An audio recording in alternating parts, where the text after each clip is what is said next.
23일 서울 강북경찰서는 A씨를 아동복지법상 방임 혐의로 기소 의견이 아닌 아동보호사건 의견으로 검찰에 송치했습니다.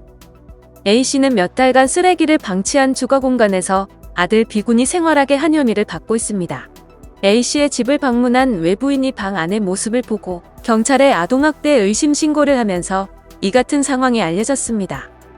한 여성이 쓰레기가 가득 찬 집에 어린 아들을 키운 혐의로 경찰 수사를 받았으나 딱한 사정을 고려한 경찰의 선처로 형사처벌을 피할 가능성이 커졌습니다.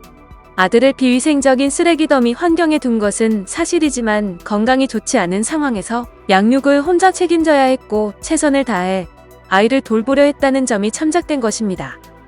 아동보호사건은 형사재판 대신 사건을 관할 가정법원에 넘겨 접근금지나 보호관찰 등의 처분을 내리는 조치입니다.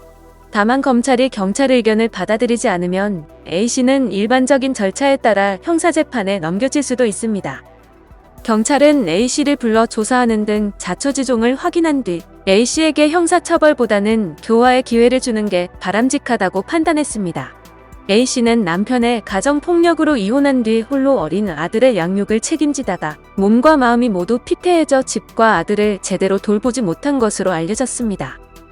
하지만 아들에 대한 학대가 없었을 뿐 아니라 먹이고 입히는 등 양육 활동은 충실히 한 것으로 조사됐습니다. B군도 엄마에게 불만이 없고 떨어지기 싫다며 아동보호시설에 맡겨지기를 거부하고 있는 것으로 전해졌습니다.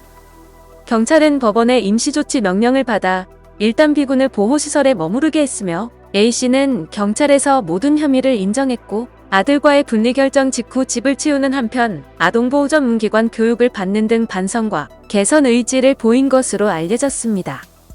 박명숙 상지대 사회복지학과 교수는 과거 아동학대 신고는 형사사건으로 다뤄 처벌에 집중했는데 이 과정에서 가정이 해체돼 오히려 아이의 올바른 성장을 방해하는 사례가 있었다며 사안에 따라 가정을 지원하는 것도 중요하다고 말했습니다.